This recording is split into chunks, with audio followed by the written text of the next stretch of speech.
ठीक, तो अब हम नेक्स्ट चैप्टर शुरू करते हैं, मॉलिक्यूलर बेसिस ऑफ इनहेरिटेंस। ठीक, तो अभी तक हमने देखा, हमने जीन्स के इफेक्ट्स देखे कि जीन्स में कितने प्रकार की जीन्स थी, कौन कौन से लॉज थे, लॉज के क्या क्या एक्सेप्शन थे, हमने सारी चीज देखी। हमने मेंडेलियन जेनेटिक्स देखा, नॉन मेंडेलियन जेनेटिक्स देखा, और लास्ट में आके हमने पेडिग्री, म्यूटेशन, सारी चीजों के बारे में देखा। ठीक, अब ये म्यूटेशन है, तो म्यूटेशन कौन से लेवल पे होता है, ये सारी चीजें हम इस चैप्टर में देखेंगे। ठीक, अब इस चैप्टर में हम बात करते हैं कि पहले टाइम में ये बिलीव किया जाता था कि क्रोमोसोम से एक जनरेशन से दूसरे जनरेशन में कैरेक्टर को ट्रांसफर करता है। पुराने जमाने में यह माना जाता था कि क्रोमोसोम से एक जनरेशन से दूसरे जनरेशन में कैरेक्टर को ट्रांसफर करता है, पर बाद में हमें यह पता चला कि क्रोमोसोम 4 चीजों से मिलकर बना होता है। क्रोमोसोम कितने चीजों से मिलकर? 4। कौन कौन सी 4 चीजें थी आपकी? डीएनए, आरएनए, हिस्टोन और नॉन हिस्टोन प्रोटीन। ठीक, तो डीएनए भी है, आरएनए भी है और प्रोटीन भी है। क्या हो गया? डीएनए, आरएनए और प्रोटीन। तो अब सवाल ये आया कि डीएनए जेनेटिक मटेरियल है कि आरएनए जेनेटिक मटेरियल है कि प्रोटीन जेनेटिक मटेरियल है। ठीक, तो अब हम आगे चल के पता लगाएंगे कि डीएनए आरएनए जेनेटिक मटेरियल है, आरएनए है कि प्रोटीन है। इन सारी चीजों के बारे में देखा जाएगा। ठीक, फिर बहुत सारे एक्सपेरिमेंट से हमें यह पता लगा कि हमारा डीएनए ही जेनेटिक मटेरियल है। मोस्ट ऑफ द ऑर्गेनिजम्स में हमारा डीएनए जेनेटिक मटेरियल की तरह काम करता है। ठीक, उसके आगे की बात करते हैं। कुछ वायरसेस होते हैं, ठीक, उनमें आरएनए जेनेटिक मटेरियल होता है, जैसे कि TMV virus, qv bacteriophage. Bacteriophage क्या होता है? वो वायरस जो बैक्टीरिया को इन्फेक्ट करते हैं। ठीक, टीएमवी मतलब टोबैको मोज़ेक वायरस। ठीक, तो टोबैको मोज़ेक वायरस और कुछ बैक्टीरियोफेजेस के अंदर हम आरएनए को भी जेनेटिक मटेरियल के रूप में देखते हैं। ठीक, अब हम आगे की बात करते हैं, डीएनए की बात करते हैं। ठीक, तो सबसे पहले अब हम बात करेंगे डीएनए की। तो डीएनए किससे बना होता है? किससे बना होता है? न्यूक्लियोटाइड। किससे? न्यूक्लियोटाइड। न्यूक्लियोटाइड किससे बने होते हैं? 3 चीजों से। कौन? नाइट्रोजनस बेस, शुगर और फॉस्फेट ग्रुप। ठीक, तो हमारी अगर मैं न्यूक्लियोटाइड की बात करूंगा तो न्यूक्लियोटाइड 3 चीजों से मिलकर बना होता है हमारा, पेंटोज शुगर, फॉस्फेट ग्रुप और नाइट्रोजनस बेस। नाइट्रोजनस बेस कितने तरह का हो सकता है? 2। क्या? प्यूरिन्स और पिरिमिडिन्स। हम सारी चीजों के बारे में देखेंगे। अब सबसे पहले बात करेंगे कि डीएनए को कैसे देखा गया। सबसे पहले जब स्टार्टिंग में डिस्कवरीज हुई तो माइक्रोस्कोप में जब डीएनए को देखा गया तो माइक्रोस्कोप में डीएनए को पहले एसिड बताया गया। क्या बताया गया? न्यूक्लिक एसिड, यानी कि न्यूक्लियस में ऐसा कंपोनेंट मौजूद है जो कि क्या है? एसिडिक। मेरी बात समझ में आ रही कि नहीं? तो उसको क्या टर्म दे दिया गया? Nucleic acid. Nucleic acid, nucleus के अंदर एसिडिक मटेरियल कह दिया गया। सबसे पहले एक शब्द आया न्यूक्लीन। सबसे पहले एक शब्द आया न्यूक्लीन। न्यूक्लीन शब्द किसने दिया था? फ्रेडरिक मिश्र। एनसीईआरटी में लिखा हुआ आपको याद होना चाहिए। न्यूक्लीन शब्द किसने दिया? फ्रेडरिक मिश्र। उसके बाद साइंटिस्ट आए एल्टमैन। एल्टमैन कहते हैं कि न्यूक्लियस के अंदर एसिड होता है, उसको क्या बोलते हैं? Nucleic acid. न्यूक्लिक एसिड के अंदर कौन से 2 कंपोनेंट आते हैं? आरएनए और डीएनए। न्यूक्लिक एसिड के अंदर क्या आता है? आरएनए और डीएनए। ठीक, तो ये सारी चीजें थी। तो जब डिस्कवरीज की गई तो हमें यह पता लगा कि एसिडिक मटेरियल, उसको न्यूक्लिक एसिड टर्म दिया अल्टमैन ने, उसको न्यूक्लिन टर्म दिया फ्रेडरिक मिश्र ने। ठीक, अब हम आगे की कुछ बात करते हैं। ठीक, अब हम आगे की यह बात करते हैं कि हम देखते हैं कि जो हमारा शुगर है, हमारा जो न्यूक्लिक एसिड है वो कैसे बना होता है। ठीक, अब हमारा न्यूक्लियोटाइड कैसे बना होता है। ठीक, ये हमारी क्या हो जाती है? कोई शुगर है। ये कौन सी शुगर होगी? पेंटोज। पेंटोज शुगर में कौन सी शुगर? अगर डीएनए की बात करूं तो राइबोस। कितने? डीऑक्सीराइबोस। कौन सी शुगर? डीऑक्सीराइबोस। ठीक, तो हमारी ये शुगर हो जाएगी डीऑक्सीराइबोस। ठीक, अभी हमारी डीऑक्सीराइबोस शुगर है और इस डीऑक्सीराइबोस शुगर से क्या जुड़ा होगा आपका? Nitrogenous base. क्या जुड़ा होगा? Nitrogenous base. और इधर हमारा क्या जुड़ा होगा? आपका फॉस्फेट ग्रुप। क्या जुड़ा होगा? Phosphate group. ऐसे ही तो कुछ स्ट्रक्चर होता है कि नहीं? ठीक, तो आप देखते हैं कि जो हमारा न्यूक्लियोटाइड है वो 3 चीजों से मिलकर बना होता है, डीऑक्सीराइबोस शुगर से, नाइट्रोजनस बेस से और फॉस्फेट ग्रुप से। अब मैं आपसे सवाल पूछूं, पहला सवाल मेरा यह है कि जो हमारी शुगर है वो नाइट्रोजनस बेस से कौन से बॉन्ड से जुड़ती है? हमारी शुगर नाइट्रोजनस बेस से कौन से बॉन्ड से जुड़ती है? N glycosidic bond. कौन से बॉन्ड? N glycosidic bond. ठीक, तो यहां पर कौन सा बॉन्ड हो जाएगा? Glycosidic bond, N glycosidic. भाई साहब कहां जाएगा? ठीक, एन ग्लाइकोसिडिक बॉन्ड। ठीक, ये क्या हो जाएगा आपका एन ग्लाइकोसिडिक बॉन्ड। अब मेरी बात समझना, जो हमारी शुगर है ये फॉस्फेट ग्रुप से कौन से बॉन्ड से जुड़ती है? फॉस्फोएस्टर। क्या होता है? फॉस्फोएस्टर। मेरी बात समझना, यहीं पे ध्यान रखना है कि जो आपकी शुगर है वो फॉस्फेट ग्रुप से किससे जुड़ती है? फॉस्फोएस्टर। और दो न्यूक्लियोटाइड किससे जुड़ते हैं? फॉस्फोडाइएस्टर। मेरी बात समझना, तीन बॉन्ड्स की बात करते हैं कि जो हमारी शुगर है, शुगर और नाइट्रोजनस बेस के बीच में कौन सा बॉन्ड? N glycosidic. कौन सा बॉन्ड? N glycosidic bond. ठीक, अगर मैं बात करूंगा शुगर और फॉस्फेट ग्रुप के बीच में फॉस्फोएस्टर, और दो न्यूक्लियोटाइड के बीच में फॉस्फोडाइएस्टर। क्या बोलेंगे? फॉस्फोडाइएस्टर। क्लियर है सबको कि नहीं? फिर से मैं रिपीट कर रहा हूं, आप मुझे बताना। हमारा जो शुगर है, शुगर और नाइट्रोजनस बेस के बीच में कौन सा? N glycosidic. हमारा शुगर और फॉस्फेट ग्रुप के बीच में, और दो न्यूक्लियोटाइड के बीच में, ठीक, न्यूक्लियोसाइड। न्यूक्लियोसाइड क्या होता है? क्या?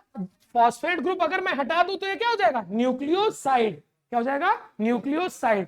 तो अगर मैं आपसे पूछूं न्यूक्लियोटाइड, न्यूक्लियोटाइड, तो न्यूक्लियोटाइड में तीनों चीजें आ जाएंगी। क्या आ जाएगा? शुगर, नाइट्रोजनस बेस और फॉस्फेट ग्रुप। लेकिन अगर मैं बात करूंगा न्यूक्लियोसाइड की, क्या हो जाएगा? न्यूक्लियोसाइड। तो उसके अंदर क्या जाएगा? शुगर और नाइट्रोजनस बेस, फॉस्फेट ग्रुप नहीं होगा। ये सारी चीजें सबको क्लियर है? ठीक, अब हम थोड़ा आगे चल के बात करते हैं। ठीक, अब मैं कह दूं कि मेरे पास 10 न्यूक्लियोटाइड का 10 न्यूक्लियोटाइड का एक डीएनए की चेन है। 10 न्यूक्लियोटाइड की एक डीएनए की चेन है, और मैं तुमसे उसमें पूछता हूं कि कितने फॉस्फोडाइएस्टर बॉन्ड होंगे। तो 10 न्यूक्लियोटाइड में कितने बॉन्ड होंगे? कितने होंगे? 10 में 10। चलो मैं दिखाता हूं। चलो एक न्यूक्लियोटाइड, दो न्यूक्लियोटाइड, तीन न्यूक्लियोटाइड, 4, 5, 6, 7, 8, 9 और 10। हमारे पास कितने न्यूक्लियोटाइड हो गए? 10। ठीक, अब 10 न्यूक्लियोटाइड में बॉन्ड गिनना, 1 2 3 4 5 6 7 8 9। कितने बॉन्ड? 9। तो अगर स्ट्रेट चेन की बात होगी, कैसी चेन की? स्ट्रेट, तो हमारे कितने बॉन्ड आ जाएंगे? n-1। कितना हो जाएगा? n-1। अगर स्ट्रेट चेन की बात होगी तो n-1। बदल देते हैं। डीएनए स्ट्रेट हो जरूरी थोड़ी ना है। सारे इंडिविजुअल्स के अंदर अगर लीनियर डीएनए नहीं पाया जाता, कुछ इंडिविजुअल्स के अंदर कैसा डीएनए पाया जाता है? सर्कुलर। कैसा डीएनए? सर्कुलर। तो अब मैं 10 को सर्कुलर सर्कल में कर दूं, 1 2 3 4 5 6 7 8 9 10। ठीक, अब बॉन्ड कितना? 1 2 3 4 5 6 7 8 9 10। ठीक, तो आप क्वेश्चन में देखना कि डबल स्टैंडर्ड डीएनए दिया है कि लीनियर डीएनए दिया है। अगर लीनियर डीएनए दिया होगा, लीनियर डीएनए के लिए क्या हो जाएगा? n-1। n-1। अगर सर्कुलर डीएनए दिया होगा तो क्या हो जाएगा? n। ठीक, और अगर सवाल बदल दिया जाए, तुमसे सवाल मैं पूछ रहा हूं, ठीक, एक 10 पेयर का डबल स्ट्रैंडेड डीएनए है, 10 बेस पेयर का डबल स्ट्रैंडेड डीएनए है। ठीक, और उसमें कितने फॉस्फोडाइस्टर बॉन्ड होंगे? 10 बेस पेयर का डबल स्ट्रैंडेड लीनियर डीएनए। सवाल सुनते रहना, 10 बेस पेयर का डबल स्ट्रैंडेड लीनियर डीएनए, सारा कुछ लिखा हुआ है इसमें, लीनियर डीएनए, और इसके अंदर मैंने नंबर ऑफ फॉस्फोडाइएस्टर बॉन्ड पूछे हैं। क्या हो जाएगा? 18 इज द राइट आंसर। कैसे हो जाएगा? 18। कैसे आप लगाएंगे? सबसे पहले हमारे पास क्या है? Double stranded. तो हमारे पास कितने स्ट्रैंड बनेंगे? 2। 10 बेस पेयर इसमें, 10 बेस पेयर इसमें। ठीक है, बात सुन मेरी। सवाल में क्या था? Double stranded DNA. तो हमारे पास कितने स्ट्रैंड्स हो जाएंगे? 2। 10 बेस पेयर इसमें हो जाएंगे और 10 बेस पेयर इसमें। इसमें 10 बेस पेयर तो कितने हमारे बॉन्ड? 9। इसमें 10 बेस पेयर तो कितने? 9। ठीक, सवाल बदल देता, यहां पर मैं लीनियर की जगह क्या लिख देता? सर्कुलर। तो क्या हो जाता? क्या हो जाएगा? 20। क्लियर है कि नहीं? कोई डाउट तो नहीं रहेगा आप लोग को? ठीक, अब चलो मैं सवाल, यही सवाल है। अब मैंने फॉस्फोडाइस्टर बॉन्ड की जगह बदल दिया, अब मैंने बोल दिया एन ग्लाइकोसिडिक बॉन्ड कितने होंगे? अब बताओ, बहुत सिंपल है, कितने हो जाएंगे?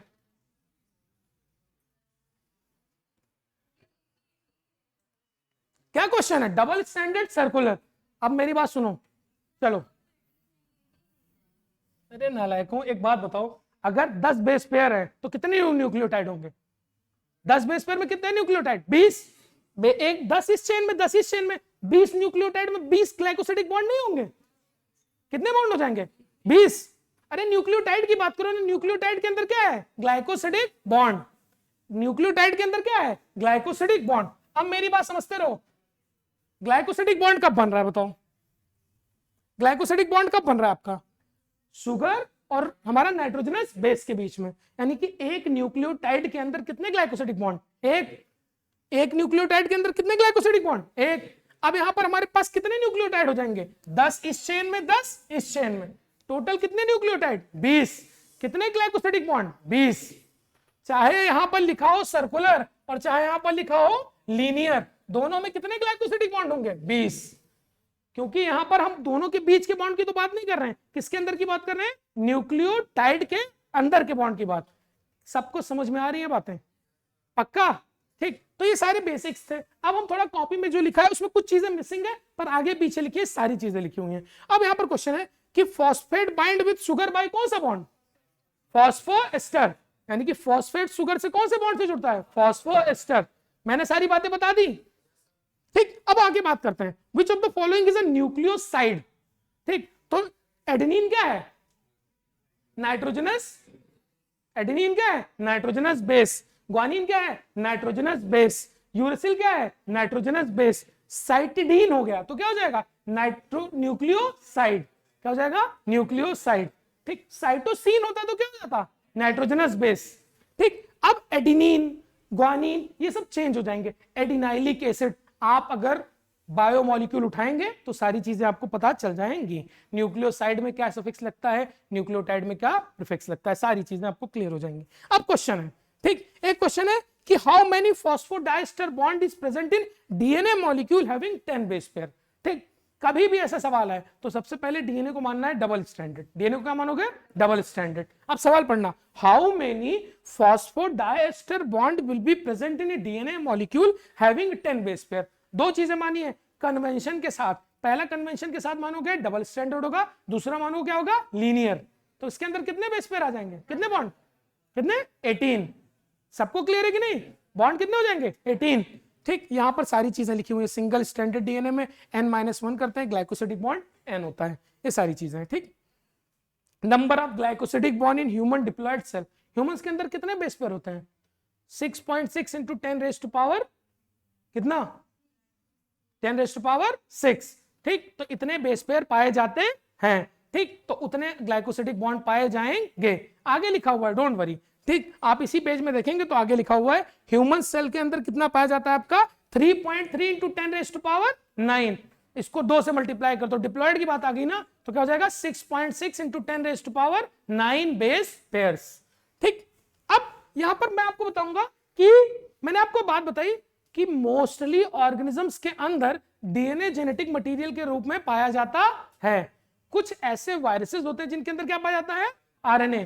ठीक, तो आप कुछ एग्जांपल्स यहां पर है, ये सारे एग्जांपल्स अपनी कॉपी में लिख लें। वैसे बायोमोलिक्यूल में कहीं ना कहीं आपको लिखवाया गया होगा, इसको एक बार आप लोग छाप लें कि सिंगल स्टैंडर्ड आरएनए किसमें? टीएमबी और एचआईवी। एचआईवी में क्या होता है? एचआईवी का अगर मैं जेनेटिक मटेरियल पूछूं तो क्या हो जाएगा? 2 copies of single standard RNA. याद आया कि नहीं? ठीक, तो आप लोग इसको फटाफट लिख लें।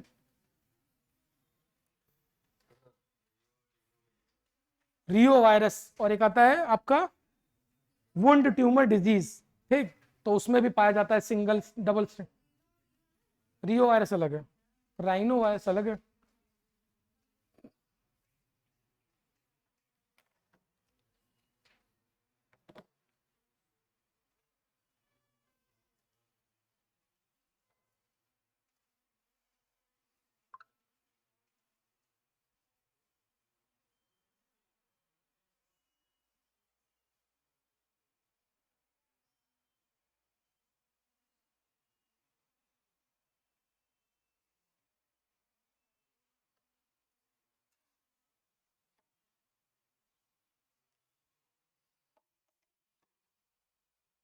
कॉलीफेज।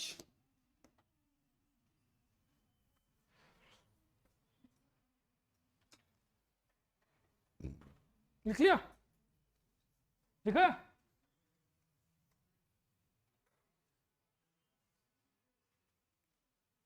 लिख गया? हटा दिया जाए क्या? कोविड शायद सिंगल स्ट्रैंडर्ड आरएनए वायरस है। कोविड, हाँ सिंगल स्ट्रैंडर्ड आरएनए। आगे बढ़ाया जाए क्या? Cytomegalo virus, cytomegalo virus, cytomegalo virus usually HIV के पेशेंट में देखा जाता है। ठीक, साइटोमेगालो वायरस, ये मैंने लिखाया होगा साइटोमेगालो वायरस कहीं। टॉर्च इन्फेक्शन में है, टॉर्च इन्फेक्शन में, टॉर्च इन्फेक्शन में शायद होगा सीएमवी।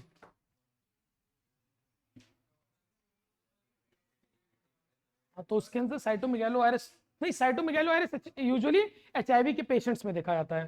ठीक, ठीक है, साइटोमेगालो वायरस हटाया जाए इसको। ठीक, अब हम आगे की बात करते हैं। ठीक, तो डीएनए एज जेनेटिक मटेरियल। ठीक, अब एक क्वेश्चन और है, बातचीत नहीं। ठीक, एक क्वेश्चन और है, एक क्वेश्चन कह रहा है कि एडेनिन अगर 30% है एमआरएनए में, ठीक, एडेनिन अगर 30% है एमआरएनए में, तो ग्वानिन कितना होगा? एडेनिन किससे जुड़ता है? थाइमीन के साथ। तो अगर एडेनिन 30% है तो थाइमीन भी कितना होना चाहिए? 30%। 100 में से बचा कितना? 40। 40 में क्या हो जाएगा? 20 ग्वानिन, 20 साइटोसिन। ये सारी चीजें आप तब अप्लाई करेंगे जब हमारा कोई भी स्ट्रैंड क्या हो? Double stranded. ठीक, कभी भी चारगाफ rule single stranded DNA, single stranded RNA पे यूज नहीं होता। आपसे सवाल पूछा जाएगा, आपसे सवाल पूछा जाएगा, पहला सवाल रहेगा कि 20% ग्वानिन है, 20% ग्वानिन है आपके डबल स्ट्रैंडेड डीएनए में। ठीक, 20% क्या है? ग्वानिन आपके डबल स्ट्रैंडेड डीएनए में। तो आप थाइमीन बताएं, साइटोसिन बताएं, और एडेनिन का क्या बताएंगे? रेशियो क्या होगा? ठीक, तो मेरी बात समझना, आप हमेशा चारगाफ रूल में बताऊंगा एडेनिन किसके साथ जुड़ता है? थाइमीन। ग्वानिन किसके साथ? साइटोसिन। ये दोनों मैंने क्या बनाए? Hydrogen bond. ठीक, तो एडेनिन डबल हाइड्रोजन बॉन्ड से किससे जुड़ता है? थाइमीन से। ग्वानिन ट्रिपल हाइड्रोजन बॉन्ड से किससे जुड़ता है? साइटोसिन। ठीक, तो आप अब मेरी बात सुनो, अगर ये डबल स्टैंडर्ड डीएनए, आपस में क्या बातचीत चल रही है? कोई डाउट्स है? तो आपस में बातचीत मत करो, वरना हमसे पूछ लो, मैं बता दूंगा। ठीक, आपस में डिस्कशन अभी मत करो। मैं आपसे बोल रहा हूं कि डबल स्टैंडर्ड डीएनए है, या यहां पर डबल स्टैंडर्ड आरएनए हो जाता। ठीक, तो जब तक डबल स्टैंडर्ड नहीं होगा तब तक इस पे चारगाफ रूल एप्लीकेबल नहीं होगा। अगर कोई चीज डबल स्टैंडर्ड है तो उस पे चारगाफ रूल एप्लीकेबल होगा। कुछ समय में आपको बताऊंगा, चारगाफ रूल भी बताऊंगा। ठीक, अब मेरी बात समझना। ठीक, 20% ग्वानिन है तो साइटोसिन भी कितना हो जाएगा? 20%। कितना हो जाएगा? 20। बचा कितना? 60। 30 क्या हो जाएगा? थाइमीन, और 30 क्या हो जाएगा? एडेनिन। बात समझ में? तो ऐसे हो सकता है आपको एक आध सवाल मिल जाए, पर आप एक बात ध्यान रखना कि उसमें डबल स्टैंडर्ड की बात जरूर लिखी होगी। तब अगर सिंगल स्टैंडर्ड की बात लिखी होगी तो लिख देना कैन नॉट बी डिटरमाइंड। अगर सिंगल स्टैंडर्ड है तो हम ये पता नहीं लगा सकते कि कितने हमारे ग्वानिन होंगे, कितने साइटोसिन होंगे, कितने एडेनिन होंगे। ठीक, अब हम आगे की बात करते हैं। ये सारी चीजें हमने देख ली। अब डीएनए एंड जेनेटिक मटेरियल। ठीक, तो डीएनए किससे बना होता है? न्यूक्लियोटाइड से। आप सारी चीज बढ़ चुके हैं। तो DNA is a polymer of nucleotide which in which nucleotide join together by phosphodiester bond. तो हमारा क्या होता है? डीएनए किससे बना होता है? न्यूक्लियोटाइड से। और दो न्यूक्लियोटाइड किससे जुड़े होते हैं? Phosphodiester bond. फिर आपसे सवाल है कि शुगर और नाइट्रोजनस बेस कौन से बॉन्ड से जुड़ता है? शुगर और nitrogenous base N glycosidic. Sugar phosphate, दो न्यूक्लियोटाइड, फॉस्फोडाइस्टर। क्लियर है कि नहीं? ठीक, तो वो सारी बातें हैं। नंबर ऑफ न्यूक्लियोटाइड अलग अलग इंडिविजुअल्स में अलग अलग पाए जाते हैं। ठीक, कुछ नंबर्स हैं, एनसीईआरटी के नंबर से आप याद कर लेना। ठीक, एक नंबर के बेसिस पे भी आपसे सवाल पूछा जाएगा। आज मैं पेपर देख रहा था, तो हाँ एक बात और याद रखना कि मैंने आप लोग को चैप्टर पढ़ाया ना, ड्रग अब्यूज। ठीक, ड्रग अब्यूज में कुछ स्ट्रक्चर बनाए हुए थे। हीरोइन का स्ट्रक्चर बना हुआ है, ठीक, उसमें केमिकल स्ट्रक्चर। तो हीरोइन और या किसी दूसरे चीज का दो स्ट्रक्चर बने हुए हैं। ठीक, तो उन दोनों स्ट्रक्चर के बीच में डिफरेंशिएट करना जरूर देख लेना कि कौन सा क्या है। याद करने को कोई नहीं कर रहा कि अगर दोनों स्ट्रक्चर बने हुए आ जाए तो डिफरेंशिएट कर लेना कौन सा हीरोइन है कौन सा कैनाबिनॉइड है। ठीक है, इतनी बात ध्यान रख लेना। ठीक, उसमें कुछ मत है ना, उसमें जाके आप OH के नंबर काउंट कर लेना, हाइड्रोक्सिल ग्रुप काउंट कर लेना कि किसमें कितने हाइड्रोक्सिल ग्रुप है, आपको याद हो जाएगा। ठीक, अब हम आगे की बात करते हैं। जैसे कि एक आता है, ठीक है, एक आता है कॉलीफेज। कॉलीफेज क्या होता है? Double standard circular DNA. Coliphage क्या है? Single standard circular DNA. Nucleotide कितना है? 5386। दूसरी चीज आती है आपकी लैम्डा फेज। लैम्डा फेज के अंदर क्या है? Double standard linear DNA. क्या आता है? 48502। ठीक, ई कोलाई के अंदर कितना आता है? Double standard circular DNA 4.6 × 10⁶। Humans के अंदर क्या है? Double standard linear DNA 3.3 × 10⁹ base pairs. 9 base pairs. तो ये सारी बातें हैं, ये सारी बातें आपको याद करनी है। ठीक, अब बात करते हैं, ठीक है, पता नहीं क्यों लिखा है। ठीक, E coli is indicator of water pollution. ठीक, याद कर लेना, यहाँ पे लिखना नहीं चाहिए, वो आगे की बातें। ठीक, अब जीनोम का क्या मतलब होता है, मेरी बात समझना। जीनोम का मतलब होता है haploid set of chromosome. For example, अगर हमारे पास दो डीएनए के स्ट्रैंड्स हैं, और अगर एक के कोडिंग के बारे में मालूम है तो दूसरा उसका क्या होता है? Just opposite. ठीक, तो एक सिंगल सेट ऑफ क्रोमोसोम या हैप्लॉइड सेट ऑफ क्रोमोसोम को हम क्या बोलते हैं? जीनोम। हमें अगर अपने डीएनए की स्टडी करनी है तो हमको दोनों स्ट्रैंड्स को अलग अलग स्टडी करने की जरूरत है। अगर हम एक को स्टडी कर लेंगे तो उसका दूसरा क्या हो जाएगा? रिवर्स। ठीक, तो इसीलिए हैप्लॉइड सेट ऑफ क्रोमोसोम्स को क्या कहा जाता है? जीनोम। ठीक, अब डीएनए किस फॉर्म में होता है आपका? हेलिकल। डीएनए किस फॉर्म में है? हेलिकल। ठीक, तो हमारा डीएनए इस तरह हेलिकल फॉर्म में है। ठीक, नींद में सुन रहे हो? पक्का? ठीक, अब हम डीएनए की बात करते हैं तो डीएनए हमारा क्या होता है? हेलिकल फॉर्म में। ठीक, अब मेरी बात समझना, डीएनए का एक हेलिक्स ऐसे, ठीक, तो यहां से लेकर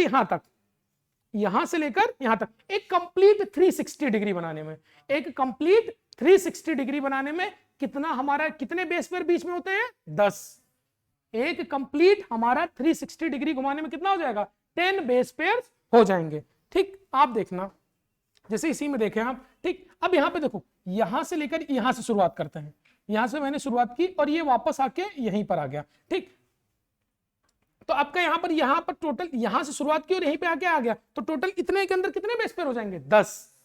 ठीक, तो एक कंप्लीट हेलिक्स के अंदर एक बार सिंगल 360 डिग्री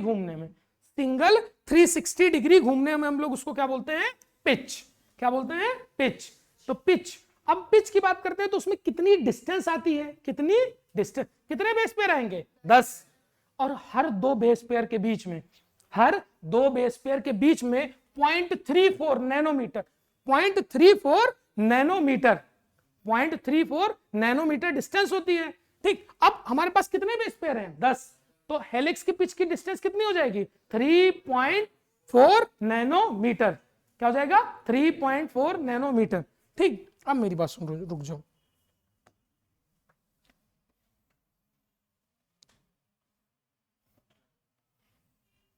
ठीक, हमने इसको यहां से घुमाना शुरू किया और हमने यहां तक घुमाया, तो यहां से लेकर यहां तक ये 360 डिग्री टर्न हुआ कि नहीं? कितना टर्न हुआ होगा? 360। ठीक, एक बेस पेयर, दो बेस पेयर, 3, 4, 5, 6, 7, 8, 9 और 10। तो टोटल एक सिंगल टर्न देने में कितने बेस पेयर? 10। तो एक पिच में कितने बेस पेयर? 10। पिच में कितने बेस पेयर? 10। और हर दो बेस पेयर या हर दो न्यूक्लियोटाइड के बीच में कितने डिस्टेंस? 3.4 नैनोमीटर। क्या बोलेंगे? 0.34 नैनोमीटर। अब मैं तुमसे पूछूं टोटल डिस्टेंस कितनी होगी, तो पिच टोटल कितनी हो जाएगी? 0.34 इंटू 10। यहां से लेकर यहां तक की डिस्टेंस कितनी हो जाएगी? दो के बीच में कितने डिस्टेंस? 0.34। तो 10 के बीच में कितने डिस्टेंस? इंटू 10। तो क्या हो जाएगा? 3.4 नैनोमीटर। क्या हो जाएगा? 3.4 इंटू 10⁹ मीटर आया नहीं? और इसको क्या लिख सकता हूं? 34 इंटू 10⁻10 मीटर। इसका क्या हो जाता है? एंगस्ट्रॉम। ठीक, तो आप लोग कन्वेंशन तो जानते हैं ना कि एंगस्ट्रॉम की वैल्यू क्या होती है, नैनोमीटर की वैल्यू क्या होती है। ये सारी चीजें आप लोग आपस में रिलेट कर लेना। क्लियर है कि नहीं? तो एक पिच में कितनी डिस्टेंस? एक पिच पूरी कंप्लीट की बात कर रहा हूं तो कितना 3.4 नैनोमीटर। दो न्यूक्लियोटाइड के बीच में कितने डिस्टेंस 0.34 नैनोमीटर। एक वैल्यू याद करो नैनोमीटर वाली, ठीक, बाकी सारी चीजें अपने हिसाब से आप चेंज कर लेना, ठीक। अब हम आगे की बात करते हैं, ठीक। न्यूक्लियोटाइड किन तीन चीजों से बना होता है, पेंटोज शुगर, नाइट्रोजनस बेस और फॉस्फेट ग्रुप, ठीक। अब पेंटोज शुगर कितने तरह की हो सकती है, दो, कौन कौन सी, राइबोज और डीऑक्सीराइबोज। राइबोज शुगर किसमें और डीऑक्सीराइबोज डीएनए में, ठीक। अगर मैं बात करूं प्यूरीन्स और पिरिमिडीन्स की तो आप क्या डिफरेंस बता सकते हो, ठीक। प्यूरीन्स की अगर मैं बात करूंगा कितनी साइकिल्स होती हैं, दो, और पिरिमिडीन्स में एक। प्यूरीन्स की बात करूंगा तो नाइट्रोजन कहां प्रेजेंट होता है 1 3 7 9, उसमें क्या प्रेजेंट होता है 1 और 3, याद आया कि नहीं, ठीक। तो प्यूरीन्स और पिरिमिडीन्स की अगर मैं बात करूंगा तो प्यूरीन्स के अंदर कितनी साइकिल होती है, दो, और नाइट्रोजन कहां प्रेजेंट होते हैं 1 3 7 9, और पिरिमिडीन में 1 और 3, ठीक। तो यहां पर बात बताई जाती है कि हमारा जो शुगर है, जो हमारी शुगर है, शुगर से प्यूरीन्स या शुगर से पिरिमिडीन्स का बॉन्ड कैसे बनता है, ठीक। तो first carbon of sugar, first carbon of sugar क्या हो जाता है, यही तो होता है, याद आया कि नहीं भाई। शुगर जब मैंने क्या बताया बायो मॉलिक्यूल पढ़ा है तो उसमें मैंने शुगर के सारे स्ट्रक्चर्स बताए कि नहीं, ठीक। कैसे याद करने ये भी बताया था, तो आप याद करेंगे बाय कन्वेंशन। ये वाला कार्बन क्या कहलाता है, फर्स्ट कार्बन C1, ठीक। तो अब इससे देखो फर्स्ट कार्बन ऑफ शुगर और फर्स्ट नाइट्रोजन के बीच में अगर बॉन्ड बने, पिरिमिडीन में कैसे बॉन्ड बनता है, पिरिमिडीन का पहला नाइट्रोजन और शुगर का पहला कार्बन। प्यूरीन्स में कैसा बॉन्ड बनता है, first carbon of sugar and ninth nitrogen of purine. रुक जाओ, हमारे पास नाइट्रोजनस बेसिस कितने तरह के, दो, कौन कौन से, प्यूरीन्स और पिरिमिडीन्स, प्यूरीन्स और पायरिमिडीन्स, ठीक। प्यूरीन्स में कौन कौन से नाइट्रोजन बॉन्ड 1 3 7 9, इसमें 1 और 3, ये नाइट्रोजन की बात कर रहा हूं, ठीक, नाइट्रोजन की। तो प्यूरीन्स के नाइन्थ नाइट्रोजन से, प्यूरीन्स के नाइन्थ नाइट्रोजन से क्या जुड़ता है, first carbon of sugar, sugar का पहला कार्बन। अगर मैं बात करूंगा पिरिमिडीन्स की तो पिरिमिडीन्स में क्या, पहला नाइट्रोजन और पहला कार्बन शुगर का। समझ पा रहे हो कि नहीं किसके किसके बीच में बॉन्ड बन रहा है, ठीक। तो ऐसे लिखा रहेगा कि प्यूरीन्स और पिरिमिडीन्स में कैसा बॉन्ड बनता है। तो प्यूरीन्स की अगर मैं बात करूंगा तो ऐसे लिखा रहेगा, प्यूरीन्स की 1C9N, प्यूरीन्स में कैसा बॉन्ड बनता है 1C9N। पिरिमिडीन्स में कैसा बॉन्ड बनता है आपका 1C1N। समझ पा रहे हो कि नहीं, ये पोजीशन किसको दिखा रही है, उस पोजीशन को लोकेट कर रही है जहां से ये बॉन्ड बन रहा है, बाकी इसमें कोई बात नहीं है, ठीक। अब हम आगे की बात करते हैं। आपने सारे बॉन्ड देख लिए हैं, ठीक, समझ में आ रही है बातें कि नहीं, ठीक। तो इस चैप्टर में आपने स्टार्टिंग में देख रहे हैं कि सबसे पहले माना जाता था कि भाई हमारा क्रोमोसोम सी एक से दूसरे जनरेशन में कैरेक्टर को ट्रांसफर करने के काम आता है। फिर बाद में हमको यह पता चला कि हमारे क्रोमोसोम्स कितने चीजों से मिलकर बने होते हैं, 4, कौन कौन से, डीएनए, आरएनए, हिस्टोन और नॉन हिस्टोन प्रोटीन। बाद में जब हमने डिस्कवरीज की, जब एक्सपेरिमेंट किए तो हमें क्या पता चला, कौन सा जेनेटिक मटेरियल है, डीएनए। किस किसने एक्सपेरिमेंट किए, फ्रेडरिक ग्रिफिथ, फिर उसके बाद मैक्लॉयड, एवरी मैक्लॉयड, मैकार्टी और, ठीक है, ये 3 साइंटिस्ट है, एवरी, मैक्लॉयड और मैकार्टी, ठीक। उसके बाद कौन सा साइंटिस्ट आए थे, हार्सी और चेस। सारी चीजें, सारे एक्सपेरिमेंट आपको बताए जाएंगे, ठीक। तो सबसे अब तो हमको पता चल गया डीएनए जेनेटिक मटेरियल है। हमने डीएनए के बारे में पढ़ा, डीएनए किससे बना होता है, न्यूक्लियोटाइड। न्यूक्लियोटाइड में कौन सी 3 चीजें होती हैं, शुगर, फॉस्फेट और नाइट्रोजनस बेस, ठीक। हमने देखा किस किस के बीच में कौन सा बॉन्ड होता है, दो न्यूक्लियोटाइड के बीच में कौन सा बॉन्ड होता है, हमने देखा कि कितने बेस पेयर में कितने बॉन्ड पाए जाते हैं, ये सारी चीजें हम देख चुके हैं। अब मैं बात करूंगा जेनेटिक मटेरियल के बारे में, ठीक। देखो जैसे आपने पढ़ा होगा कि वॉटसन एंड क्रिक ने डबल स्टैंडर्ड मॉडल दिया, ठीक। इन लोगों ने मॉडल की जो डिटेल्स थी इसको चोरी किया था, इसको क्या किया था, चोरी, ठीक। जैसे कि मैं कोई एक्सपेरिमेंट करूं, ठीक, मैं एक्सपेरिमेंट करूं, उस पूरे एक्सपेरिमेंट का डाटा कोई और ले जाए और उससे कोई चीज प्रूव कर दे। मेरी बात समझ लो, मैंने पूरा एक्सपेरिमेंट किया, ठीक। तो रोजालिंड फ्रैंकलिन, ठीक है, विल्किंस एंड फ्रैंकलिन 2 साइंटिस्ट थे। विल्किंस एंड फ्रैंकलिन 2 साइंटिस्ट ने, इन्होंने की एक्स रे क्रिस्टलोग्राफी, यानी कि डीएनए पर एक्सरेस को डाल के देखा, उसके बारे में डिटेल्ड एक्सपेरिमेंट के बारे में प्रिंट किया, उसके डाटा के बेसिस पे वॉटसन एंड क्रिक ने अपना डबल हेलिकल मॉडल दिया। मेरी बात समझना, वॉटसन एंड क्रिक ने किसके बेसिस पे मॉडल दिया था? Wilkins and Franklin. ठीक, तो पहले वॉटसन एंड क्रिक को नोबेल प्राइज में मिला था, बाद में इन लोग के साथ भी शेयर हुआ था। ठीक, अब हम आगे की बात करते हैं। Later on some rules were proposed by Erwin Chargaff. ठीक, तो चारगाफ ने कुछ रूल्स बनाए जिसको हम लोग क्या बोलते हैं? चारगाफ रूल। चारगाफ क्या कहते हैं? कुछ नहीं, चारगाफ बहुत सिंपल, प्यूरिन्स को किससे जोड़ दिया? पिरिमिडिन। हमेशा एक बात देखना, ए किसके साथ जुड़ता है? टी। जी किसके साथ? सी। तो एडेनिन क्या है? प्यूरिन। टी क्या है? पिरिमिडिन। बात मेरी समझना, एडेनिन क्या है? प्यूरिन। थाइमिन क्या है? पिरिमिडिन। ग्वानिन क्या है? प्यूरिन। साइटोसिन क्या है? पिरिमिडिन। तो जितने प्यूरिन्स होंगे उतने ही पिरिमिडिन्स होंगे। क्लियर है कि नहीं? पक्का? ठीक, जैसे कि तुम कोई भी चेन, चलो मैं एक चेन बनाता हूं, ठीक, बताते रहना। Adenine, guanine, thymine, cytosine, adenine, adenine, cytosine, cytosine, thymine, thymine, guanine, guanine. ठीक, अब इसका मैं अगर अपोजिट बनाना चाहूंगा तो देखना, इसका अपोजिट, एडेनिन का क्या? थाइमिन। ग्वानिन का क्या? साइटोसिन।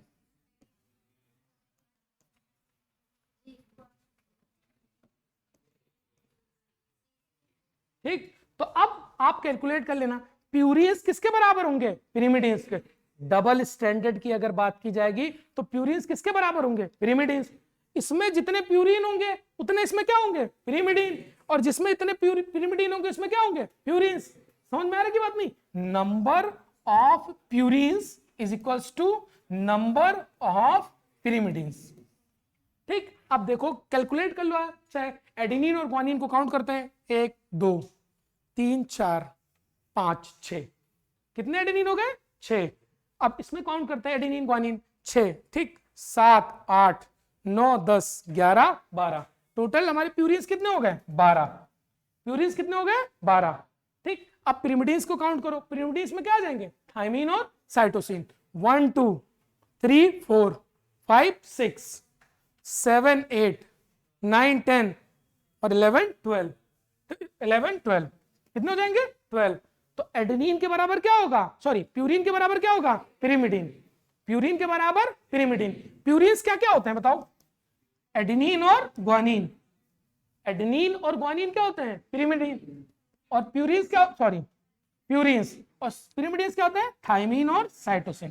ठीक, तो purines is equals to the pyrimidines.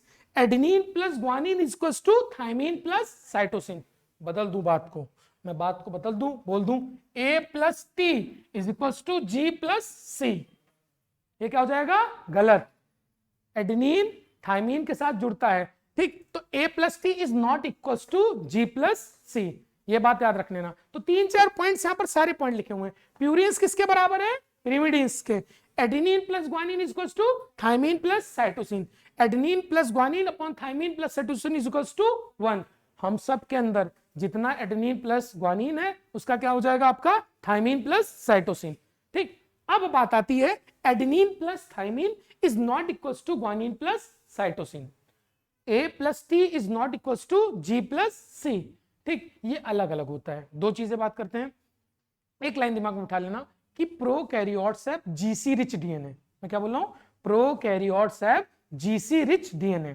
ठीक, या जीसी रिच जेनेटिक मटेरियल। तो अगर जीसी प्रोकैरियोट्स में ज्यादा हो जाएगा तो इसका रेशियो क्या हो जाएगा? Less than 1। जी प्लस सी अगर मोर देन 1 हो जाएगा तो क्या हो जाएगा इसका रेशियो? Less than 1। ठीक, तो प्रोकैरियोट्स में रेशियो क्या होता है? 0.93 ई कोलाई में। और यूकैरियोट्स में क्या होता है? More than 1। हम लोग में कैसा डीएनए है? 80 रिच। हम लोग में कैसा है? 80 रिच। उन लोग में कैसा है? GC rich. क्लियर है कि नहीं? तो ये सारे पॉइंट्स थे। अब हम आगे की बात करते हैं कि जो डबल हेलिकल मॉडल बनाया गया, डबल हेलिकल मॉडल किसने दिया? वॉटसन और क्रिक। साइंटिस्ट के नाम बड़े जरूरी है इस चैप्टर में, साइंटिस्ट के नाम मत भूलना। जैसे कि कुछ चैप्टर्स में मैं कहूंगा कि साइंटिस्ट के नाम जरूरी नहीं है, पर इस चैप्टर में साइंटिस्ट के नाम बहुत जरूरी है। न्यूक्लियन शब्द किसने दिया? Friedrich Miescher. Friedrich Miescher. अगर मैं बात करूं न्यूक्लिक एसिड शब्द किसने दिया? एल्टमैन। Nucleic acid Altmann. ठीक, अगर मैं बात करूं एक्सरे क्रिस्टलोग्राफी किसने की? Wilkins and Franklin. Wilkins and Franklin. अगर मैं आपसे पूछूं double helical model of DNA किसने दिया? Watson and Crick. Watson and Crick. तो ये सारी बातें आपके दिमाग में फिट हो जानी चाहिए, ठीक। अब वॉटसन और क्रिक ने मॉडल दिया। वॉटसन और क्रिक ने बताया कि हमारे अंदर जो डीएनए है वो डबल स्ट्रैंडेड है, और डबल स्ट्रैंडेड डीएनए है और एक दूसरे के क्या है? Anti parallel. क्या है? एंटी पैरेलल, ठीक। एंटी पैरेलल है, ठीक। ये बात आगे आएगी, कहां गया? ठीक है, पहली बात दूसरी है। पहली कहता है कि जो हमारा न्यूक्लियोटाइड है, हमारा जो पॉलीपेप्टाइड चेन है या हमारा जेनेटिक मटेरियल डीएनए है, वो 2 पॉलीपेप्टाइड चेन से बना होता है, और हमारे डीएनए की बैकबोन क्या होती है? Sugar plus phosphate. हम सब के अंदर शुगर प्लस फॉस्फेट का सीक्वेंस क्या होगा? सेम। हर न्यूक्लियोटाइड में शुगर प्लस फॉस्फेट होगा, लेकिन हम लोग के अंदर बस चेंज क्या होगा आपका? Nitrogenous base. हम सब एक दूसरे से डिफरेंस क्यों दिख रहे हैं? हम लोग के अंदर जो नाइट्रोजनस बेस है उसकी पोजीशन बस क्या होगी? चेंज। बाकी तो हमारा शुगर और फॉस्फेट क्या होगा? सेम। तो बैकबोन ऑफ डीएनए क्या हो जाएगा? Sugar plus phosphate. चेंज क्या होगा आपका? Nitrogenous base. समझ पा रहे हैं? कुछ समझ में आ रही बातें? ठीक। तो मेरी बात समझना, नाइट्रोजनस बेस बस चेंज होगा, ठीक। तो बैकबोन ऑफ डीएनए क्या हो जाएगा? Sugar plus phosphate. अब मेरी बात समझना, ठीक। हमारे बॉडी में जो डीएनए है वो 2 पॉलीपेप्टाइड नहीं बोलूंगा, पॉलीन्यूक्लियोटाइड चेन से बना होता है। पॉलीपेप्टाइड चेन कब बनती है? पॉलीप्रोटाइड पेप्टिक प्रोटीन को क्या बोलते हैं? पॉलीपेप्टाइड चेन, ठीक। वो अलग बात है, ठीक। तो पॉलीन्यूक्लियोटाइड चेन होती है, ठीक। और जो हमारी दोनों चेन होती है वो क्या होती है? Anti parallel. क्या होती है? एंटी पैरेलल, ठीक। अब एंटी पैरेलल का क्या मतलब है? एंटी पैरेलल का मतलब है कि कौन सा OH फ्री है, कौन सा OH फ्री है। जैसे कि आप जब बॉन्ड बनाते हैं तो देखते हैं बहुत सारे OH होते हैं शुगर में कि नहीं, ठीक। तो कौन से एंड का OH फ्री है उसके हिसाब से बॉन्ड बनाया जाता है। अब हमारे पास अगर 2 चेन्स हैं, अगर हमारे पास 2 चेन्स हैं, ठीक। तो अब 2 चेन्स हैं, एक के साइड अगर 5th OH फ्री है, क्या फ्री है? 5th OH, तो दूसरे के साइड क्या फ्री होगा? 3rd OH, ठीक। और थर्ड OH हमेशा साथ में नहीं रहेंगे। हमारा जो चेन्स होंगी वो क्या होंगी? एंटी पैरेलल, यानी कि एक दूसरे के क्या होंगी? अपोजिट। तो इधर क्या हो जाएगा? 5OH और इधर क्या हो जाएगा? 3OH, ठीक। तो हाइड्रोक्सिल ग्रुप के फ्री होने के बेसिस पे इनकी नंबरिंग की जाती है, 5OH और 3OH। तो एक चेन अगर 5 से 3 है तो दूसरी चेन क्या हो जाएगी? 3 से 5। कोई डाउट? अब हम आगे की बात करते हैं, ठीक। तो हमारे जो स्ट्रैंड्स हैं, दोनों के दोनों स्ट्रैंड्स, उनको कौन लिंक करेगा? बॉन्ड्स, कौन से बॉन्ड? Hydrogen bond. और हाइड्रोजन बॉन्ड किसके बीच में बनेंगे? Nitrogenous base. किसके बीच में? Nitrogenous base. एडेनिन थाइमिन के साथ कितने bond? Double hydrogen bond. Guanine cytosine के साथ ट्रिपल हाइड्रोजन बॉन्ड, ठीक। और जो हमारे अंदर जो डीएनए पाया जाता है वो राइट हैंडेड हेलिक्स होता है, राइट साइडेड क्वाइल्ड होता है, ठीक। अब हम बात करते हैं कि डीएनए के कितने प्रकार होते हैं। डीएनए के हम कई प्रकार देखते हैं, A, B, C और Z। क्या देखेंगे? A, B, C, Z, ठीक। जितने भी एक्सपेरिमेंट किए गए, जितने भी एक्सपेरिमेंट किए गए हैं वो हमेशा बी डीएनए पर किए गए हैं। कि कौन सा डीएनए? बी डीएनए, ठीक। तो आप ये बात दिमाग में बिठा लेना, ठीक। ए डीएनए के अंदर बेस पेयर कितने होंगे? एक टर्न में 11। मेरी बात समझना, एक टर्न का मतलब क्या? एक हेलिक्स में, एक 360 डिग्री के टर्न में। तो एक 360 डिग्री के टर्न में कितने बेस पेयर होते थे? 10। और 10 बेस पेयर कौन से डीएनए में? B DNA. ए डीएनए में कितने? 11। सी डीएनए में 9.33। जेड डीएनए में 12। सारे के सारे right handed except Z DNA, सारे के सारे right handed except Z DNA. और डायमीटर ऑफ हेलिक्स, डायमीटर का मतलब क्या समझते हो? कि अपने ये वाले डिस्टेंस की बात कर ली, डायमीटर का मतलब क्या? ये वाले डिस्टेंस, ठीक। तो डायमीटर ऑफ हेलिक्स क्या होता है? 20 एंगस्ट्रॉम। क्या हो जाएगा? 20 एंगस्ट्रॉम, ठीक। तो अगर ये वाला डायग्राम मैं आपको फिर से दिखाऊं और आपसे पूछूं कि इन दोनों के बीच में कितनी डिस्टेंस होंगी, इन दोनों के बीच, तो कितना जाएगा? 20 एंगस्ट्रॉम। क्या जाएगा? 20 एंगस्ट्रॉम। एक कंप्लीट बीच में कितनी डिस्टेंस? क्या? 3.4 नैनोमीटर। क्या हो जाएगी? 3.4 नैनोमीटर। और दोनों के बीच में कितनी वो डायमीटर? 20 एंगस्ट्रॉम। दो न्यूक्लियोटाइड के बीच में कितनी डिस्टेंस? 0.34 नैनोमीटर, ठीक। एक बी डीएनए के अंदर कितने बेस पेयर? एक हेलिक्स में 10। ए डीएनए के अंदर 11। सी डीएनए के अंदर 9.33। जेड डीएनए के अंदर 12। 9.33 की मतलब जब हम 3 चेन मिला देंगे 3 बार हेलिक्स तो 28 आएंगे। 3 360 डिग्री के टर्न में टोटल कितने हो जाएंगे 28। तो एक टर्न में कितने आ जाएंगे 9.33। बात समझ में आ रही कि नहीं कि अगर तीन कंप्लीट 360 डिग्री के टर्न्स हैं तो कितने बेस पेयर हो जाएंगे 28। और एक टर्न के अंदर इस प्रकार से कितना आ जाएगा 9.33। बात समझ में उसको डिवाइड नहीं किया गया, उसको डिस्टेंस के बारे में बताया गया है। समझ पा रहे हैं आप? बेस पेयर को पॉइंट में कहां डिवाइड कर पाएंगे आप? ठीक, क्लियर है कि नहीं अब?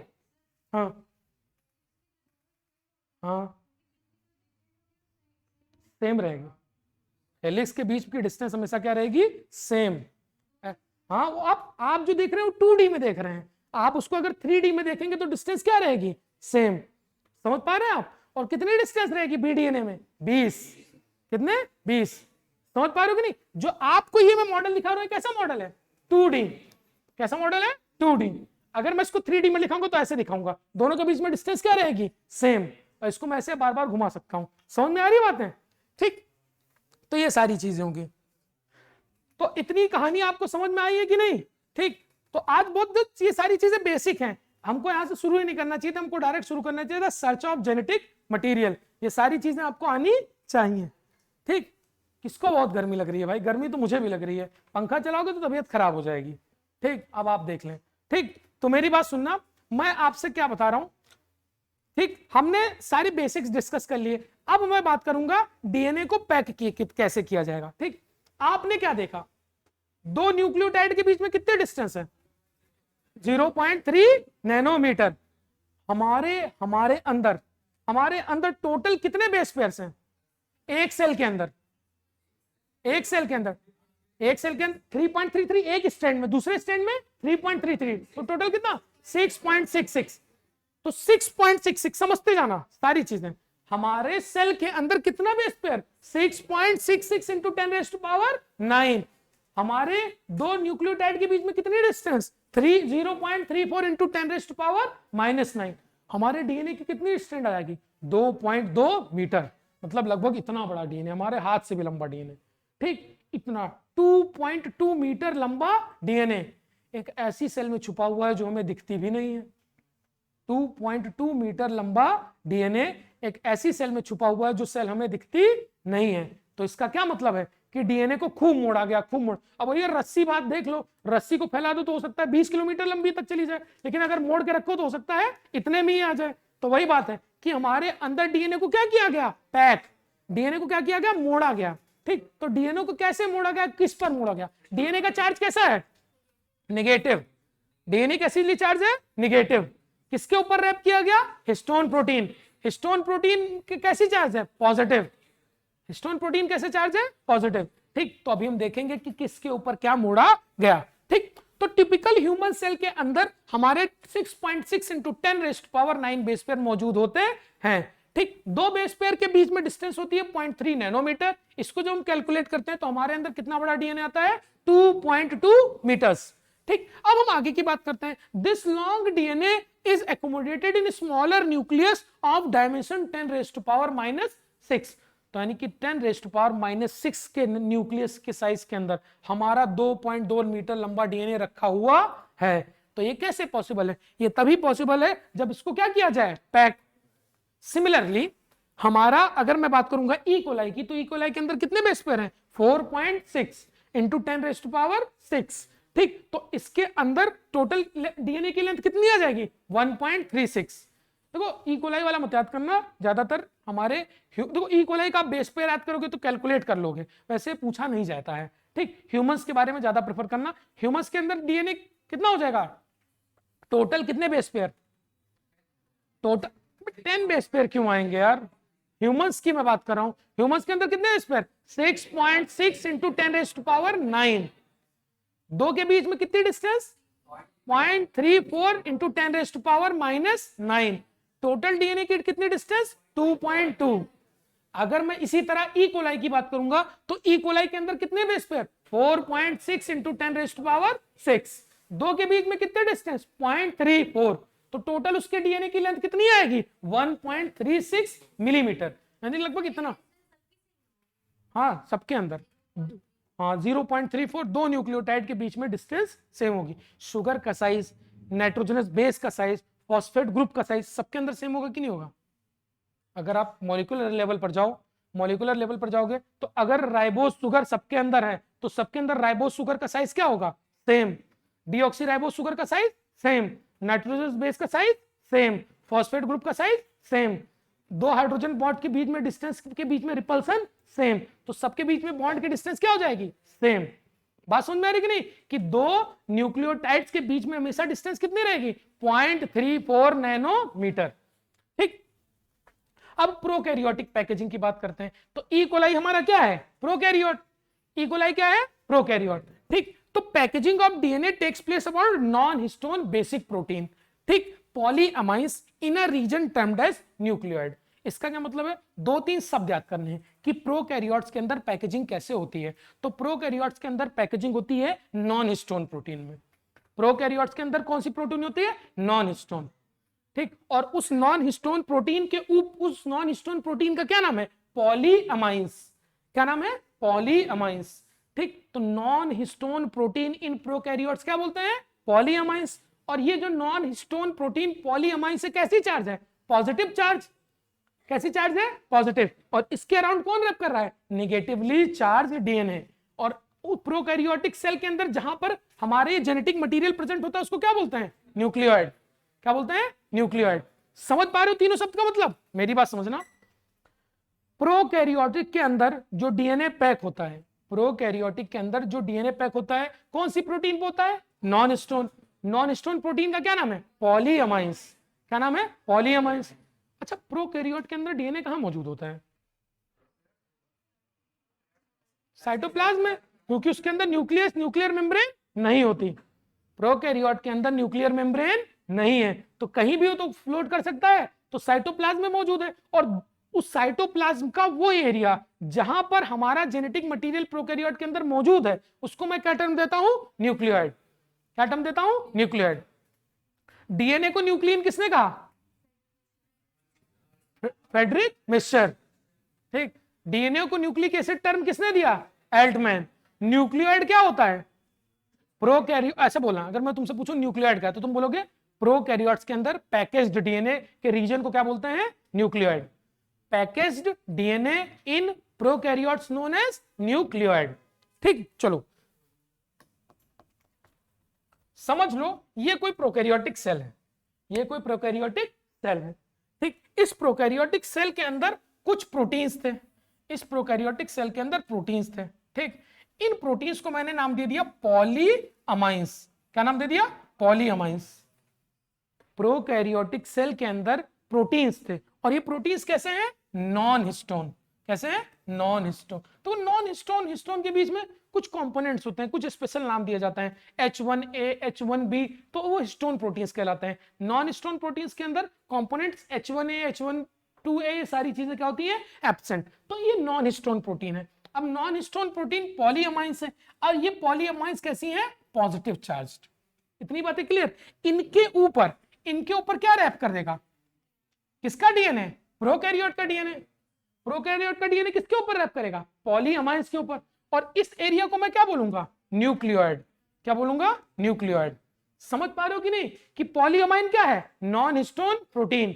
और जहां पर हमारा डीएनए मौजूद है उस एरिया को क्या बोल रहे हैं? न्यूक्लियोइड। क्लियर? अब हम आगे की बात करते हैं यूकैरियोट। यूकैरियोट के अंदर पैकेजिंग थोड़ी अलग होती है। यूकैरियोट्स के अंदर पैकेजिंग थोड़ी अलग होती है। यूकैरियोट्स के अंदर पैकेजिंग हिस्टोन और नॉन हिस्टोन प्रोटीन्स दोनों होते हैं। अब यहां पर बेसिकली हिस्टोन प्रोटीन्स का रोल होता है। ठीक, तो हिस्टोन प्रोटीन्स के कंपोनेंट क्या होते हैं? H1, H2A, H2B, H3 and H4।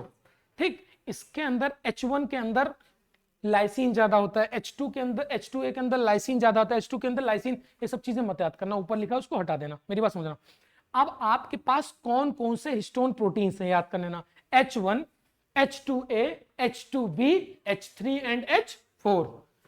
अब मेरी बात समझना, ये जो हिस्टोन प्रोटीन है ये हिस्टोन ऑक्टामर बनाते हैं। क्या बनाते हैं? Histone octamer. ठीक, जैसे कि आप यहां पर देख सकते हैं। ठीक, ये क्या हो जाएगा आपका? एक हिस्टोन है तो हिस्टोन ये क्या बना लेगा? Histone octamer. ठीक, ये क्या बना लेगा, हिस्टोन ऑक्टामर। तो हिस्टोन ऑक्टामर किससे चीज, हिस्टोन प्रोटीन टोटल कितनी, 5, H1, H2A, H2B, H3 and H4। ठीक, H1, H2A, H2B, H3 and H4।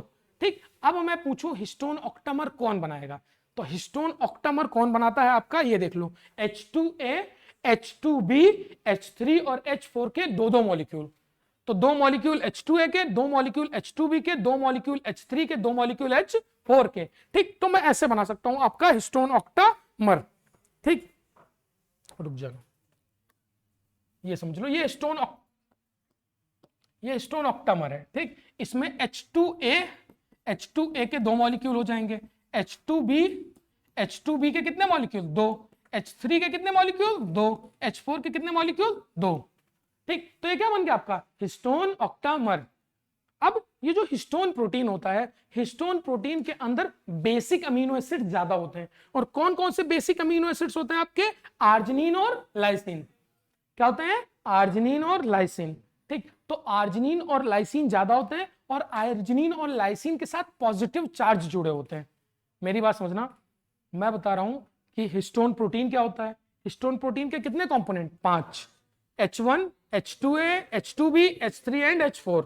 Histone octamer कौन बनाता है, H1 को छोड़कर सारे, H1 को छोड़कर सारे के कितने मॉलिक्यूल, 2, तो क्या बन गया, हिस्टोन ऑक्टामर।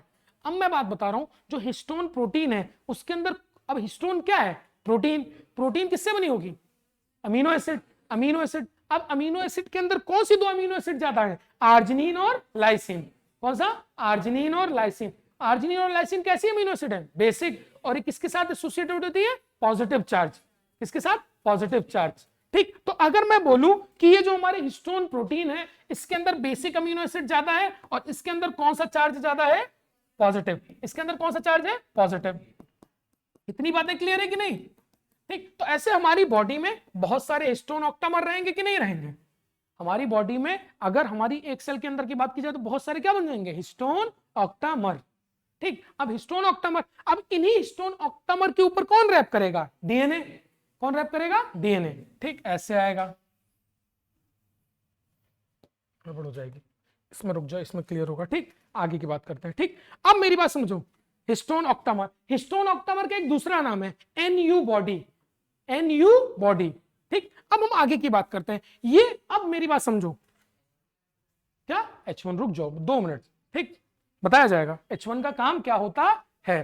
ठीक, आप ये देखें, ये आपका एक हिस्टोन ऑक्टामर है, और हिस्टोन ऑक्टामर के ऊपर अगर हमारा डीएनए रैप कर जाएगा, हिस्टोन ऑक्टामर के ऊपर अगर डीएनए रैप कर जाएगा, तो उसको मैं क्या बोलूंगा, न्यूक्लियोसोम। क्या बोलूंगा, न्यूक्लियोसोम।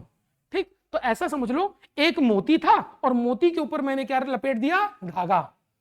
और वो एक मोती कितने कितने यूनिट से बना हुआ है, 8। वो एक मोती कितनी यूनिट से बना हुआ है, 8। और उस 8 यूनिट के अंदर कौन कौन से कौन से हिस्टोन प्रोटीन है, आपको क्लियर है ना। ठीक, तो ऐसी सारी चीजें होती हैं। ठीक, अब ये हमारा यहाँ पे ये डायग्राम भी बना हुआ है, ये बीच में क्या है, हिस्टोन ऑक्टामर। और हिस्टोन ऑक्टामर के ऊपर कौन रैप कर रहा है, डीएनए। हिस्टोन ऑक्टामर के ऊपर डीएनए। ठीक, और अगर अब इस पूरे स्ट्रक्चर को क्या नाम दिया जा रहा है, न्यूक्लियोसोम। इस पूरे स्ट्रक्चर को न्यूक्लियोसोम। अब हम आगे की बात करते हैं। ऐसे ही हमारी बॉडी में बहुत सारे न्यूक्लियोसोम होंगे कि नहीं होंगे, ऐसे ही हमारी बॉडी में क्या होंगे, बहुत सारे न्यूक्लियोसोम। ठीक, एक न्यूक्लियोसोम, ये दूसरा न्यूक्लियोसोम। अब मेरी बात समझो, एक न्यूक्लियोसोम को दूसरे न्यूक्लियोसोम में जोड़ने के लिए चाहिए कि नहीं चाहिए, एक न्यूक्लियोसोम को दूसरे न्यूक्लियोसोम में जोड़ने के लिए, तो यहां पर बीच में क्या मौजूद होते हैं आपके, लिंकर डीएनए। और लिंकर डीएनए में कौन रैप करता है, आपका H1। कौन हेल्प करता है, H1। बात समझ में है कि नहीं। तो हिस्टोन ऑक्टामर के अंदर सारी चीजें, लिंकर डीएनए में कौन प्रेजेंट है, आपका H1। ठीक, आप यहां देखो, स्टेबिलिटी कौन प्रोवाइड कर रहा है, अलग से बाहर से स्टेबिलिटी कौन प्रोवाइड कर रहा है, देखो ये अलग से क्या बना हुआ आपका, H1 हिस्टोन। ठीक, तो H1 हिस्टोन किसमें प्रेजेंट होता है, आपका linker DNA.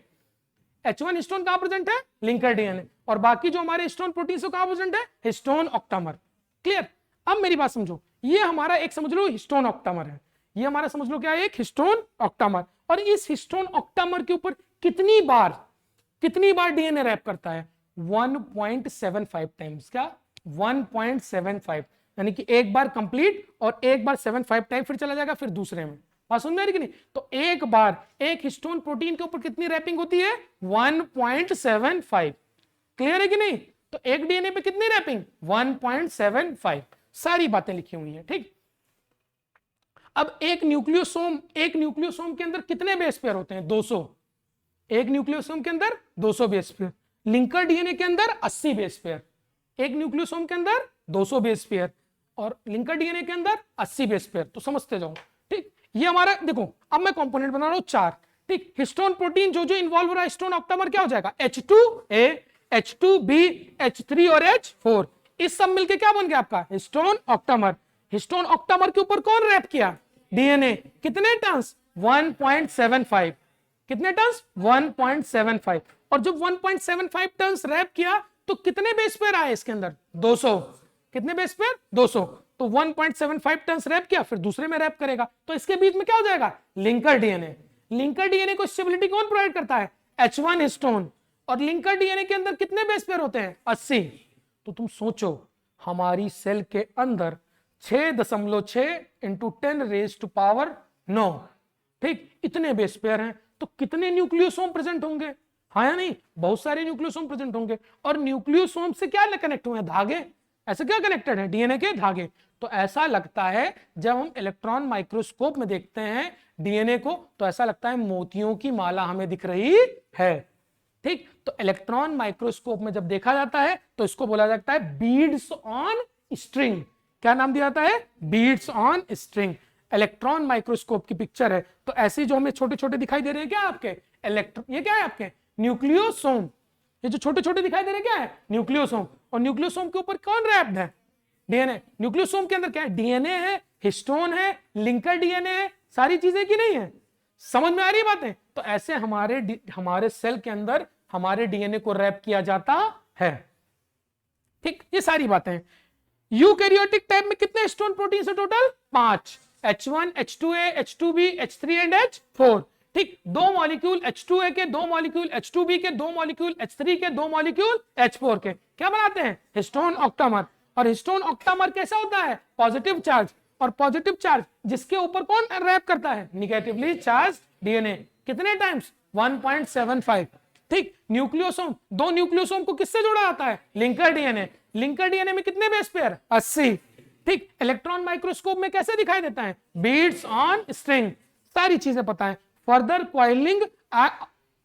Coiling occurs around non histone chromosomes during cell division. तो सेल डिवीजन के दौरान जो देखो मैं अगर बात करूं मेरी सेल डिवाइड नहीं कर रही है, मेरी सेल अगर डिवाइड नहीं कर रही है, मैं माइक्रोस्कोप के अंदर अपना डीएनए देखूंगा तो थ्रेड लाइक स्ट्रक्चर दिखाई देगा। कैसा दिखाई देगा थ्रेड लाइक। लेकिन अगर मेरी सेल डिवाइड करने वाली है और उसके अंदर मैं देख रहा हूं तो हमारा डीएनए कैसे बन जाएगा क्रोमोसोम। क्रोमोसोम कब बनता है सेल डिवीजन के दौरान, जो हमारे मियोसिस माइटोसिस दोनों में बनेगा। हाँ ठीक है, मेटाफेज नहीं प्रोफेज में बनना शुरू हो जाता है। ठीक, प्रोफेज में कंडेंसेशन ऑफ डीएनए शुरू हो जाता है। ठीक, तो मेरी बात समझना कि आप क्या देखते हैं कि अगर मैं अपनी सेल के अंदर अभी देखूंगा मेरी सेल अगर डिवाइड नहीं कर रही है तो हमारे सेल के अंदर क्या दिखाई देंगे क्रोमोसोम्स के थ्रेड्स, क्या बोलेंगे क्रोमैटिन थ्रेड्स। जब हमारी सेल डिवाइड करने लगेगी तो क्या बना लेंगे क्रोमोसोम्स। ठीक, और क्रोमोसोम्स बनाने के लिए किसकी आवश्यकता होती है नॉन हिस्टोन प्रोटीन, किसकी नॉन हिस्टोन प्रोटीन। क्लियर है सारी चीजें कि नहीं। ठीक, तो ऐसी चीजें होती है। हमारे पास दो तरह के क्रोमोसोम्स होते हैं, मैं इससे पहले वाली चैप्टर में बता चुका हूं। एक होता है हमारा यूक्रोमेटिन, एक होता है हेटेरोक्रोमेटिन। क्या होता है यूक्रोमेटिन और हेटेरोक्रोमेटिन। वो क्रोमोसोम्स या वो डीएनए जो बहुत ही टाइटली लिंक है। अगर कोई चीज बहुत टाइटली लिंक्ड है, बहुत ज्यादा डेंस है, तो हमें लूज नहीं है तो उसके अंदर ट्रांसक्रिप्शन नहीं होगा। तो हमारे पास क्रोमेटिन फाइबर्स कितने तरह के होते हैं दो, कौन कौन से यूक्रोमेटिन और हेटेरोक्रोमेटिन। यूक्रोमेटिन ट्रांसक्रिप्शन के लिए क्या है एक्टिव। यू का मतलब क्या होता है ट्रू, यू का मतलब ट्रू, बता रहा हूं सत्य बता रहा हूं, गलत नहीं बोलूंगा मैं, सुनो मेरी बात। यू का मतलब क्या होता है ट्रू, और हेटेरो का मतलब होता है डिफरेंट। ठीक, अब मेरी बात समझना, यू क्रोमेटिन है तो वो क्रोमेटिन थ्रेड्स जो ट्रांसक्रिप्शन के लिए क्या हो एक्टिव। अब वो एक्टिव कब होंगे जब कैसे क्वाइल्ड होंगे लूज, और अगर वो लूज क्वाइल है माइक्रोस्कोप में दिख रहे हैं तो हमें कैसे दिखाई देंगे लाइट। अगर कोई चीज हल्की है तो कैसी कलर की होती है लाइट। अगर कुछ क्रोमोसोम खूब कंडेंस्ड है तो कैसे दिखाई देंगे डार्क। अगर वो डार्क है तो ट्रांसक्रिप्शन के लिए क्या होंगे इनएक्टिव, तो उनको हम क्या बोलेंगे हेटेरोक्रोमेटिन। ठीक, तो यूक्रोमेटिन ट्रांसक्रिप्शन के लिए एक्टिव है, लूजली बाउंड है, लाइटली स्टेन्ड है, whereas हेट्रोक्रोमेटिन इनएक्टिव है ट्रांसक्रिप्शन के लिए, टाइटली बाउंड है और डार्क स्टेन्ड है। समझ में आ रही बात है कि नहीं? ठीक, ये सारी चीजें बार बार बताई जा चुकी हैं। ठीक, अब समझो डीएनए का साइज, डीएनए का साइज कितना होता है? 2 नैनोमीटर। डीएनए का साइज 2 नैनोमीटर, न्यूक्लियोसोम का साइज 10 नैनोमीटर, सोलेनॉइड का साइज 30 नैनोमीटर, सुपर सोलेनॉइड का साइज 300 नैनोमीटर, क्रोमैटिन थ्रेड का साइज 700 नैनोमीटर और क्रोमोसोम का साइज 1400 नैनोमीटर। तो ऐसे छोटी छोटी सी यूनिट्स बनाती जाएंगी तो हमारा एक पूरा डीएनए बन जाएगा। डीएनए कितना size? 2 nanometer, nucleosome 10, solenoid 30, super solenoid 300, chromatin thread 700, chromosome 1400। ठीक, क्रोमोसोम्स क्या, क्रोमैटिन थ्रेड्स क्या होते हैं? हाफ ऑफ क्रोमोसोम को क्या बोलते हैं? क्रोमैटिन। ठीक, तो क्रोमैटिन अगर 7 है तो क्रोमोसोम कितना हो जाएगा? 1400। इतनी बातें क्लियर है? कोई डाउट यहां तक? ठीक, तो अब हम आगे बढ़ते हैं। ठीक, आगे मैं नहीं बढ़ूंगा, सुनो मेरी बात। अब आप क्या करेंगे? आप जाएंगे, आज उठाएंगे बायोलॉजिकल क्लासिफिकेशन। बायोलॉजिकल क्लासिफिकेशन में मैंने आपको फ्रेडरिक ग्रिफिथ का एक्सपेरिमेंट लिखाया है, मैंने आपको एवरी मैक्लॉयड और मैकार्टी का एक्सपेरिमेंट लिखाया है। कल आप उसको पढ़कर आएंगे, मैं पढ़ाऊंगा, फिर से पढ़ाऊंगा, पर आपको पढ़कर आना है। फ्रेडरिक ग्रिफिथ का एक्सपेरिमेंट और किसका एक्सपेरिमेंट? एवरी मैक्लॉयड और मैकार्टी। कल पूछूंगा तो आप मुझे बताना। ठीक, यहां तक कोई डाउट है? ठीक, तो कल हम जेनेटिक मटेरियल का सर्च पढ़ेंगे कि हमारा जेनेटिक मटेरियल डीएनए ही क्यों है। उसके बाद हम डिस्कस करेंगे कि डीएनए को जेनेटिक मटेरियल की तरह क्यों लिया जाता है। ठीक, कोई डाउट्स है?